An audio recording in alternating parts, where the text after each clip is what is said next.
Hello प्यारे दोस्तों, हम लोग बात कर रहे हैं एटॉमिक स्ट्रक्चर चैप्टर की, जिसमें मैंने आप लोगों को ऑलरेडी 5 लेक्चर प्रोवाइड कर दिया है, जिसमें मैंने मैक्सिमम कॉन्सेप्ट को कवर करने की कोशिश किया है। मतलब लगभग सारे कॉन्सेप्ट को मैंने 5 लेक्चर में पढ़ा दिया है। आज एक ही कॉन्सेप्ट रह गया है, एक ही टॉपिक रह गया है, जो कि है इलेक्ट्रॉनिक कॉन्फ़िगरेशन का। उस इलेक्ट्रॉनिक कॉन्फ़िगरेशन को आज के लेक्चर में हम लोग फिनिश करने वाले हैं। इलेक्ट्रॉनिक कॉन्फ़िगरेशन को करने के लिए हमें 2 रूल्स को फॉलो करना पड़ता है, एक ऑफ-बाउच प्रिंसिपल और दूसरा होता है हुंड्स रूल। ठीक है, इनकी चर्चा हम लोग आज के लेक्चर में करने वाले हैं। ठीक, तो आप लोग मेक श्योर करिए कि पहले आप उन 5 लेक्चर्स को अटेंड किए हों, क्योंकि सारे कॉन्सेप्ट को मैंने वहीं पे बता दिया। 5 लेक्चर में आप लोगों को बताया है। ये लास्ट लेक्चर होने वाला है और इस लेक्चर के बाद ये चैप्टर फिनिश हो जाएगा। ठीक, इसके बाद हम लोग मूव कर जाएंगे एक नए लेक्चर पर, जिसका नाम मतलब एक नए चैप्टर पर, जिसका नाम होगा केमिकल बॉन्डिंग। ठीक है, उस पर हम लोग मूव करेंगे नेक्स्ट लेक्चर से। पर आज हम लोग चर्चा करने वाले हैं किस तरह से हम इलेक्ट्रॉनिक कॉन्फ़िगरेशन को कर सकते हैं और इलेक्ट्रॉनिक कॉन्फ़िगरेशन को करने के लिए हमें कौन कौन से रूल को फॉलो करना होता है। ठीक, और कैसे किया जाता है इलेक्ट्रॉनिक कॉन्फ़िगरेशन, आज के लेक्चर में हम लोग सीखने वाले हैं। ठीक है, चलिए ध्यान दीजिएगा। अगर हमें इलेक्ट्रॉनिक कॉन्फ़िगरेशन करना है, इलेक्ट्रॉनिक कॉन्फ़िगरेशन करने के लिए पहली बात तो इलेक्ट्रॉनिक कॉन्फ़िगरेशन होता क्या है। ठीक है, electronic configuration filling of electrons in different orbitals. सीधी सी बात है, आपने इलेक्ट्रॉन्स को फिल करना है डिफरेंट ऑर्बिटल्स में, उसी को बोलते हैं हम इलेक्ट्रॉनिक कॉन्फ़िगरेशन। क्या बोलते हैं? इलेक्ट्रॉनिक कॉन्फ़िगरेशन बोला जाता है। ध्यान दीजिएगा, अगर हमें इलेक्ट्रॉनिक कॉन्फ़िगरेशन करना है तो हमें 2 रूल्स को फॉलो करना होगा। इलेक्ट्रॉनिक कॉन्फ़िगरेशन के लिए हमें 2 रूल्स को फॉलो करना होता है। एक होता है ऑफ-बाउच प्रिंसिपल, ये एक प्रिंसिपल होता है। एक होता है ऑफ-बाउच प्रिंसिपल और दूसरा होता है हुंड्स रूल। देखो, ऑफ-बाउच कोई साइंटिस्ट नहीं है, सिर्फ एक तरह का प्रिंसिपल है और उसका नाम रखा गया है ऑफ-बाउच प्रिंसिपल। एक सिद्धांत है, ठीक है ना, उसी का नाम रख दिया गया है ऑफ-बाउच प्रिंसिपल। और दूसरा हमें हुंड्स रूल, हुंड का नियम हमें पढ़ना पड़ता है। किसके लिए? इलेक्ट्रॉनिक कॉन्फ़िगरेशन के लिए। ध्यान दीजिएगा, अगर हम ऑफ-बाउच प्रिंसिपल की बात करते हैं, ठीक है, तो यहां पे बात यह होती है filling of electrons, filling of electrons in orbital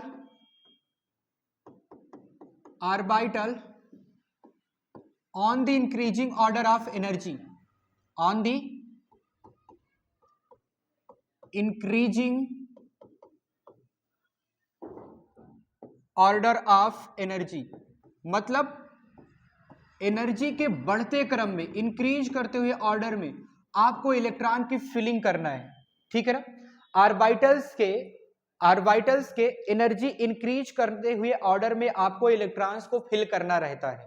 ठीक है ना, मतलब सीधी सी बात है, अगर आपको इलेक्ट्रॉनों का फिलिंग करना है, इलेक्ट्रॉन्स की फिलिंग करना है, तो आपको ऑर्बिटल के उसके इंक्रीजिंग ऑर्डर में, एनर्जी के इंक्रीजिंग ऑर्डर में आप लोगों को फिल करना होता है इलेक्ट्रॉन्स को। ठीक है, ये बात बताते हैं कौन? ऑफ-बाउच प्रिंसिपल। कौन बताता है हमें? ऑफ-बाउच प्रिंसिपल बताता है। ठीक है, मैं इसको छोटा करके बताता हूं कि किस तरह से हमें इलेक्ट्रॉन को इंक्रीजिंग ऑर्डर ऑफ एनर्जी के ऑर्बिटल में भरना है। ठीक है, फिलिंग करना है। ठीक, ध्यान दीजिएगा, अगर हम इसकी बात करेंगे,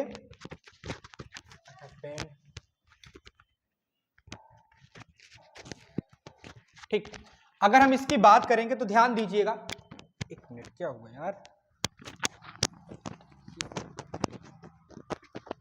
जस्ट एक मिनट।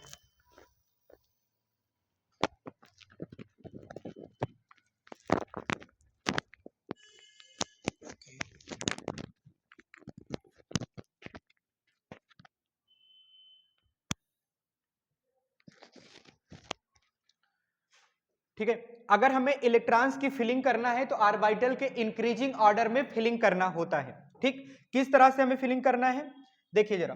पहले हमें 1s में इसकी लोअर एनर्जी होती है, फिर 2s में 2p में, फिर 3s में, फिर 3p में, और 3d में भी इलेक्ट्रॉन भरना रहता है, फिर 4s में, 4p में, फिर 4d में हमें इलेक्ट्रॉन भरना रहता है, और 4f तक भी जाता है। ठीक है, ये एक्सेप्शनल होते हैं, 3d और 4f एक्सेप्शनल होता है। ठीक है, हम बात करते हैं 5s की। फिर उसके बाद हम बात करते हैं 5p की, फिर बात करते हैं 5d की, फिर हम बात करते हैं 5f की, 5f, ठीक। फिर हम बात करेंगे 6s की, 6p की, 6d की, 6f की, फिर 7s, 7p, 7d और 7f। इस तरह से हमें इंक्रीजिंग ऑर्डर ऑफ एनर्जी के ऑर्बिटल में हमें इलेक्ट्रॉन्स को फिल करना रहता है। Increasing order of energy orbital में हमें इलेक्ट्रॉन्स फिल करना रहता है। 1s में पहले ये लोअर एनर्जी होती है, फिर 2s, फिर 2p, फिर 3s, 3p, 3d, फिर 4s, 4p, 4d, 4f, 5s, 5p, 5d, 5f, 6s, 6p, 6d, 6f, 7s, 7p, 7d, 7f।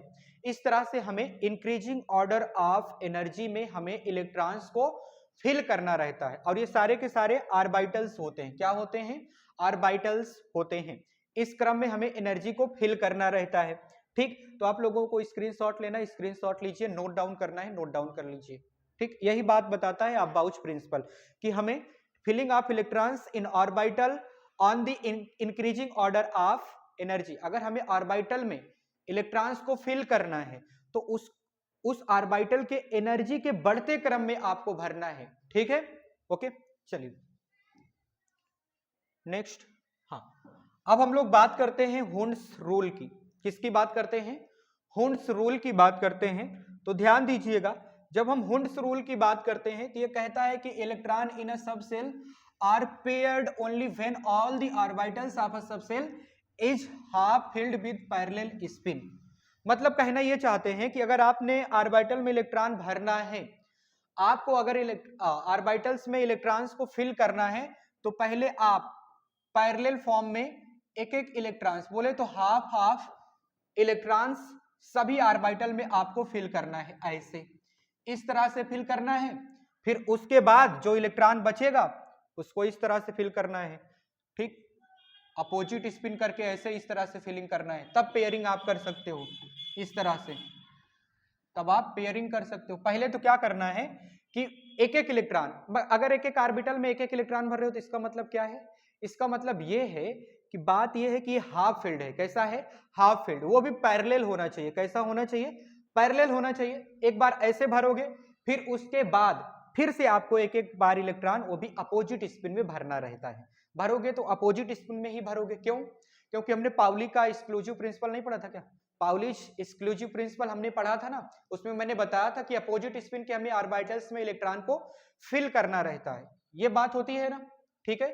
तो भाई अगर हमें फिर से इलेक्ट्रॉन भरना है तो अपोजिट स्पिन करके ही भरना रहेगा, तभी आप पेयरिंग करा पाओगे, ठीक। ये हुंड्स का रूल स्टेट करता है, आप लोग इसको नोट डाउन कीजिए, ठीक। तो हम लोग बात कर लेते हैं इलेक्ट्रॉनिक कॉन्फ़िगरेशन की। ओके, ठीक है। चलिए हम लोग इलेक्ट्रॉनिक कॉन्फ़िगरेशन की बात करने जा रहे हैं। ध्यान दीजिएगा, इलेक्ट्रॉनिक कॉन्फ़िगरेशन के लिए पहले हमें ऑफ-बाउच के प्रिंसिपल को फॉलो करना पड़ेगा। ऑफ-बाउच प्रिंसिपल को हमें फॉलो करना होता है, ठीक है। ध्यान दीजिएगा, हमें इलेक्ट्रॉन की फिलिंग करनी है 1s में, फिर 2s में, फिर 2p में, फिर 3s में। एक मिनट, 3s यहां से कहां ला दिया? 3s में भरना रहेगा, फिर 3p में, फिर 3d में। इसको मैं ब्रैकेट में कर देता हूं। ये ब्रैकेट में करने के पीछे रीजन है, मैं बताऊंगा अभी, ठीक है। फिर 4s में, 4p में, 4d में, 4f में।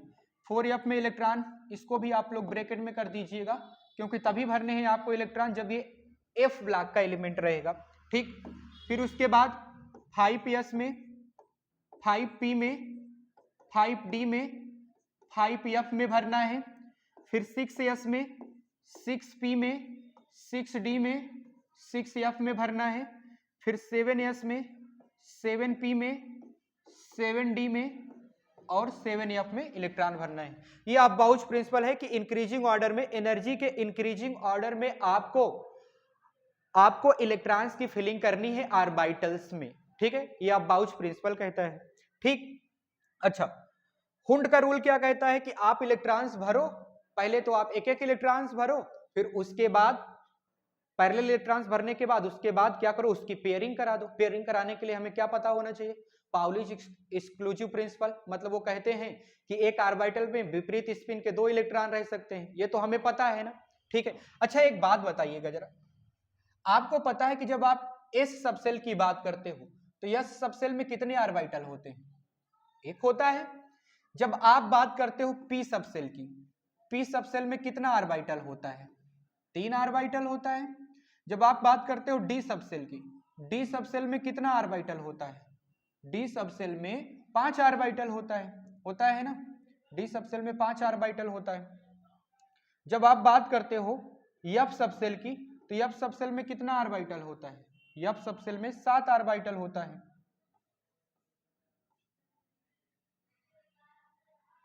7 ऑर्बिटल होता है, ठीक है। मतलब एस वाले सबसेल में 1 ऑर्बिटल, पी वाले सबसेल में 2 ऑर्बिटल, डी वाले सबसेल में 5 ऑर्बिटल, एफ वाले सबसेल में 7 ऑर्बिटल, ये सबको पता है। और हमें यह भी पता है कि किसी एक ऑर्बिटल में हम सिर्फ 2 इलेक्ट्रॉन को भर सकते हैं। कितने इलेक्ट्रॉन को भर सकते हैं, सिर्फ 2 इलेक्ट्रॉन को फिल कर सकते हैं। तो एक बात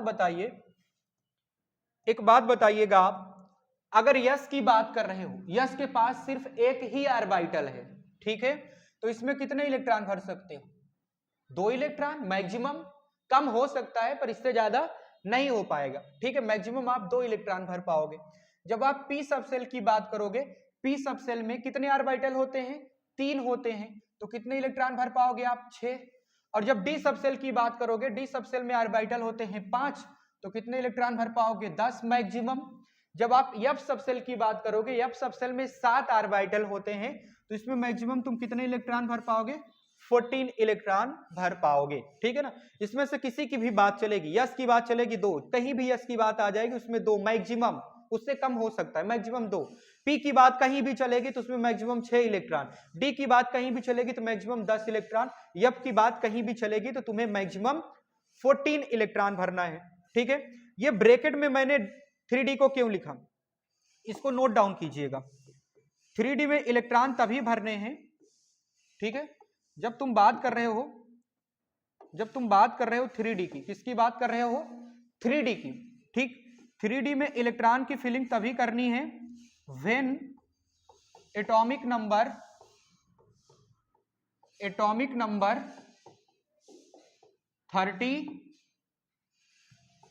30 और मोर देन 30 या 30 के ऊपर अगर एटॉमिक नंबर है तभी आपको 3D में इलेक्ट्रॉन फिल करने हैं, नहीं तो नहीं करने हैं।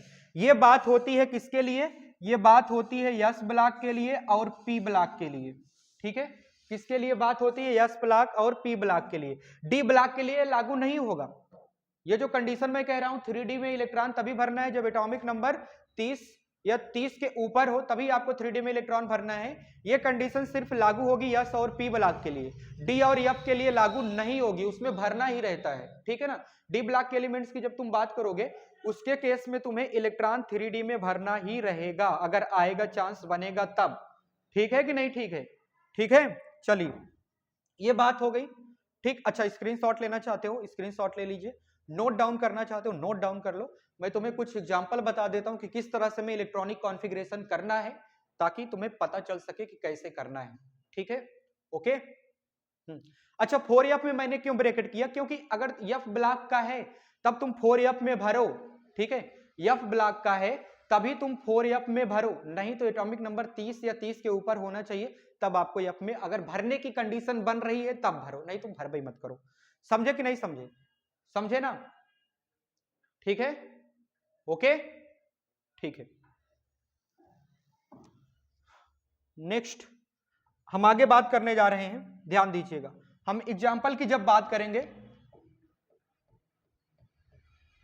जब हम एग्जाम्पल की बात करेंगे ध्यान दीजिएगा, तुम्हें दिया गया है, मान लो दिया गया है सोडियम दिया गया है, ठीक है, और तुम्हें दिया गया है क्लोरीन दिया गया है, और मान लो तुम्हें दिया गया है पोटेशियम दिया गया है, ठीक है, और तुम्हें दिया गया है क्या दिया गया है जिंक दिया गया है, Zn दिया गया है, ठीक है। ध्यान दीजिएगा, अगर मुझे इतने का इलेक्ट्रॉनिक कॉन्फ़िगरेशन करना है, मैं तुम्हें बता रहा हूं सोडियम का एटॉमिक नंबर 11 होता है, क्लोरीन का एटॉमिक नंबर 17 होता है, पोटेशियम का 19 होता है और जिंक का 30 होता है। ठीक है, अब ध्यान दीजिएगा, अगर हम सोडियम के इलेक्ट्रॉनिक कॉन्फ़िगरेशन की बात करेंगे तो हमें यही रूल फॉलो करना है, पहले 1s में, फिर 2s में, फिर 2p में, 3s में, 3p में, 3d में, 4s 4p, ऐसे क्रम से तुम्हें भरना है। ठीक है ना, मतलब ऐसे इंक्रीजिंग ऑर्डर में तुम्हें भरने होते हैं इलेक्ट्रॉन। ठीक, तो 11 है एटॉमिक नंबर, तो इसके पास 11 इलेक्ट्रॉन भी है। क्यों? क्योंकि इस पे कोई चार्ज दिख रहा है क्या? कोई चार्ज नहीं है, तो जितना एटॉमिक नंबर होता है उतना उसके पास इलेक्ट्रॉन भी होते हैं। ठीक है, चार्ज आ जाएगा प्लस का, तो जितना प्लस का चार्ज रहेगा उतना इलेक्ट्रॉन घट जाएगा, माइनस का चार्ज आएगा तो जितना माइनस का चार्ज आएगा तो उतना इलेक्ट्रॉन बढ़ जाएगा। ठीक है, हालांकि इस पे कुछ नहीं है, न्यूट्रल है, तो डायरेक्ट जितना एटॉमिक नंबर है उतना उसके पास इलेक्ट्रॉन्स भी हैं। तो जब इसका करोगे तो पहले 1s में भरना है, यस में मैक्सिमम 2 इलेक्ट्रॉन, फिर 2s में, यस में मैक्सिमम 2 इलेक्ट्रॉन, फिर 2p में, p में मैक्सिमम 6 इलेक्ट्रॉन। देखो 10 तक हमने भर दिया, अब बचा कितना? 1। फिर इसके बाद क्या आएगा? 3s आएगा। अब भाई मैक्सिमम 2 तो होने चाहिए, नहीं है तो 1 ही बच रहा है, तो 1 ही भरो। ठीक है ना, क्या हो गया? 1s2, 2s2, 2p6, 3s1। हुआ कि नहीं हुआ? हुआ ना। और जब तुम इसका इलेक्ट्रॉनिक कॉन्फ़िगरेशन करोगे, क्लोरीन का, किसका करोगे? क्लोरीन का इलेक्ट्रॉनिक कॉन्फ़िगरेशन करोगे तो 17 इसका एटॉमिक नंबर है, तो इसके पास 17 इलेक्ट्रॉन्स भी हैं, तो डिफरेंट ऑर्बिटल्स में 17 इलेक्ट्रॉन्स को भरो। देखिएगा, पहले 1s में भरना, यस में 2 इलेक्ट्रॉन, फिर 2s में भरना, यस में 2 इलेक्ट्रॉन, फिर 2p में भरना, p में मैक्सिमम 6 इलेक्ट्रॉन, फिर 3s, यस में मैक्सिमम 2 इलेक्ट्रॉन, कितना हो गया? 2 2 4 6 10 2 12, फिर 3p 12 हुआ ना, बचा कितना इसके पास? 5 इलेक्ट्रॉन बच रहा है, 17 में से 5 ही तो बच रहा है ना, 12 तो हमने भर दिया, 5 बच रहा है, तो p में 6 इलेक्ट्रॉन होना चाहिए, p में मैक्सिमम 6 इलेक्ट्रॉन होना चाहिए, बच कितना रहा है? 5, 5 ही भरो, दिक्कत क्या है तुम्हें, है ना। अच्छा, आगे बात करते हैं। अगर हम इसकी बात करेंगे, 19 इसका एटॉमिक नंबर है पोटेशियम का, तो इसको कैसे भरोगे? 1s2, उसी तरह से भरो, 2s2, 2p6, 3s2, 3p6, कितना हुआ? 6 6 12 2 14 16 18। अच्छा, अब आएगा 4s1, कितना आ गया? 4s1, एक 19 हो गया। ध्यान दीजिएगा, मेरी बात ध्यान सुनिएगा, यहां पे कहानी क्या है? यहां पे कहानी ये है कि हमने 3D में इलेक्ट्रॉन क्यों नहीं भरा। मैंने तुम्हें बताया था कि हमें 3D में इलेक्ट्रॉन तभी भरने हैं जब एटॉमिक नंबर 30 या 30 के ऊपर हो, वो भी किसके लिए बात चलेगी? यस ब्लॉक और पी ब्लॉक के लिए। तो कहानी है यस ब्लॉक की, पोटेशियम क्या है? फर्स्ट ग्रुप यस ब्लॉक का एलिमेंट है कि नहीं है? है ना। तो भाई इसमें क्या है, 3D में इलेक्ट्रॉन थोड़े ना भरना है, वैसे भी 30 या 30 के ऊपर एटॉमिक नंबर थोड़े ना है, नीचे ही तो है ना, कम है ना, 19 है। तो भाई तुम्हें डायरेक्ट किस में चला जाना है? 4s में चला जाना है, 3D में नहीं जाना है, तुम्हें डायरेक्ट 4s में चले जाना है, और जितना बच रहा है उतना भर दो। ठीक, अगर और भी ज्यादा जाता तो और भी भरते चले जाते, 4s2 कर देते, फिर क्या करते? 4p6, जो भी बचता उसमें भर देते। समझ पा रहे हो कि नहीं समझ पा रहे हो? ठीक है, जब हम जिंक की बात कर रहे हैं, जिंक का ध्यान दीजिएगा, जिंक के केस में देखो, जिंक का एटॉमिक नंबर 30 है, वो भी डी ब्लॉक का है, तो जिंक के 3D में इलेक्ट्रॉन जाएगा, जिंक के 3D में इलेक्ट्रॉन जाएगा। ध्यान दीजिएगा, पहले भरना है 1s2, 2s2, 2p6, 3s2, 3p6, 3d, D में मैक्सिमम 10 इलेक्ट्रॉन, भरो 10 इलेक्ट्रॉन। देखो 2 2 4 6 10 2 12 6 18 10 28 हुआ, बचा कितना? 2, तो आ जाएगा इसके बाद 4s, यस में 2 इलेक्ट्रॉन, भर दो, काम खत्म, है ना, भर दिया ना मैंने। इस तरह से इलेक्ट्रॉनिक कॉन्फ़िगरेशन करना होता है, जैसा मैंने तुम लोगों को सिखाया। ठीक, इसी तरह से तुम लोग कर सकते हो और भी इलेक्ट्रॉनिक कॉन्फ़िगरेशन, जैसे तुम लोगों को करना है, होमवर्क के लिए मैं दे देता हूं। ठीक, तुम्हें करना है होमवर्क में, तुम्हारा होमवर्क है इलेक्ट्रॉनिक कॉन्फ़िगरेशन के लिए, करिएगा कैल्शियम का और करिएगा मैग्नीशियम का करिएगा, ठीक है, और एल्यूमिनियम का कर लीजिएगा और निकल का कर लीजिएगा, इतने का करके आइएगा। ठीक है, तो नेक्स्ट लेक्चर में हम लोग केमिस्ट्री के नेक्स्ट लेक्चर में हम लोग पढ़ने वाले हैं एक नए चैप्टर को, जिसका नाम है केमिकल बॉन्डिंग। क्या नाम है? केमिकल बॉन्डिंग नाम है उसका। ठीक, उसकी चर्चा हम लोग नेक्स्ट लेक्चर में करने वाले हैं, और ये चैप्टर एटॉमिक स्ट्रक्चर का आज के लेक्चर के साथ ही खत्म होता है। और आप लोगों से मैं आशा कर सकता हूं कि आप लोगों को जितना मैंने लेक्चर दिया, 6 लेक्चर्स में आप लोगों को सारा कॉन्सेप्ट मैंने समझाया है और सारा कॉन्सेप्ट आप लोगों के माइंड में सेट हुआ होगा और आपने प्रॉपरली सारे लेक्चर्स को अटेंड किया होगा। ठीक है, ये मेक श्योर कीजिएगा आप लोग, ठीक, क्योंकि मैं ऐसा आशा कर सकता हूं, ठीक, ऐसी मेरी एक्सपेक्टेशन है आप लोगों से, ठीक है ना। तो आप लोग अपने channel learn with Rahul 24x7 को जरूर सब्सक्राइब कीजिएगा, दोस्तों को भी बताइए क्योंकि उनको भी पढ़ने का हक है, क्योंकि आपके दोस्त हैं, ठीक। अगर आप दोस्ती का वादा निभाते हो तो आपको उसके बुरे वक्त में भी साथ देना है, उसके अच्छे वक्त में भी साथ देना है, ठीक है। तो आप अपने दोस्तों के साथ शेयर कीजिएगा इस वीडियो को, बताइएगा लर्न विद राहुल 24x7 पर नीट की तैयारी कराई जा रही है राहुल सर के माध्यम से, ठीक, जिससे आप लोग हमारे साथ जुड़ सके, ठीक है ना। तो मिलता हूं आप लोगों से नेक्स्ट लेक्चर में, तब तक के लिए आप सभी को बाय।